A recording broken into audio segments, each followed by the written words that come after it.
नमस्कार. केंद्र सरकारने सरकारी कर्मचाऱ्यांसाठी युनिफाईड पेन्शन स्कीमला मंजुरी दिली आहे. तर ही युनिफाईड पेन्शन स्कीम म्हणजे नक्की काय? हे जर तुम्हाला जाणून घ्यायचं असेल तर या व्हिडिओला शेवटपर्यंत पहा आणि चॅनलला सबस्क्राईब करायला विसरू नका.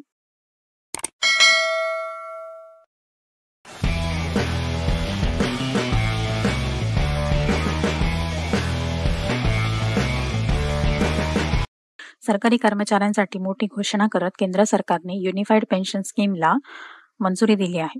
केंद्रीय मंत्री अश्विनी वैष्णव यांनी शनिवार दिनांक 24 ऑगस्ट 2024 रोजी ही माहिती दिली. या योजनेअंतर्गत सरकारी कर्मचाऱ्यांना निवृत्तीनंतर निश्चित पेन्शन दिली जाणार आहे.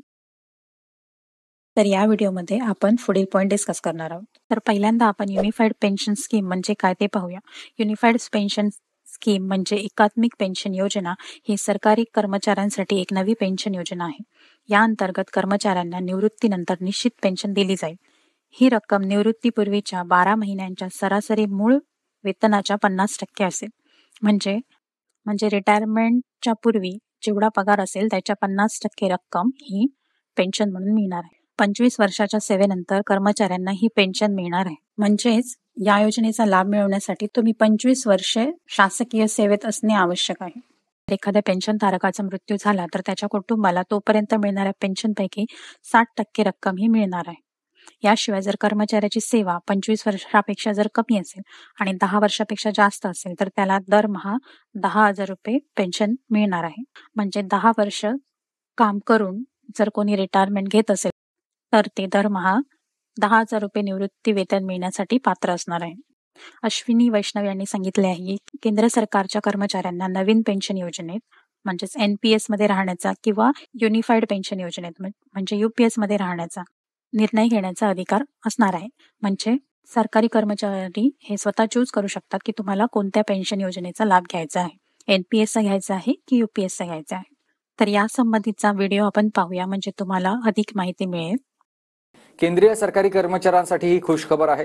नव्या पेन्शन योजनेला केंद्रीय मंत्रिमंडळानं मंजुरी दिलेली आहे. युनिफाईड पेन्शन स्कीम असं या नव्या योजनेचं नाव आहे. निवृत्तीपूर्वीच्या वेतनाच्या 50% रक्कम पेन्शन म्हणून मिळणार आहे. तर 25 वर्ष सेवा पूर्ण करणाऱ्या कर्मचाऱ्यांना UPS चा लाभ मिळणार आहे. देशभर जुनी पेन्शन लागू करा म्हणून विविध संघटना आंदोलन करतात. मात्र केंद्र सरकारनं UPS पेन्शन देण्याचा निर्णय मंत्रिमंडळ बैठकीत घेतलाय.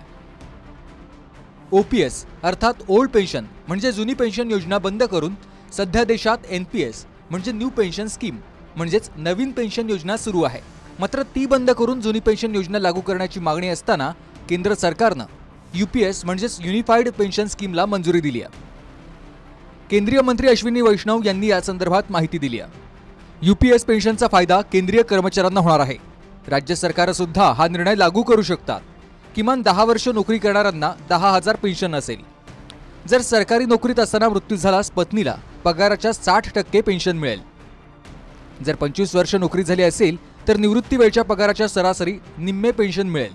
अशी माहिती या UPS पेन्शन विषयी दिली गेली आहे. 1 एप्रिल 2025 पासून ही पेन्शन योजना केंद्र सरकार लागू करण्याच्या विचारात आहे.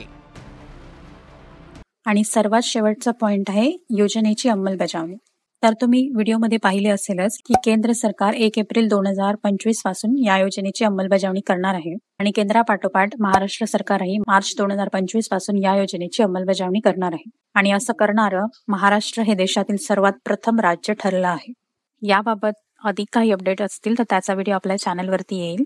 तुम्हाला माहिती आवडल्यास लाईक करा, शेअर करा जेणेकरून ही माहिती इतरांपर्यंत पोहोचेल आणि सबस्क्राईब करायला विसरू नका.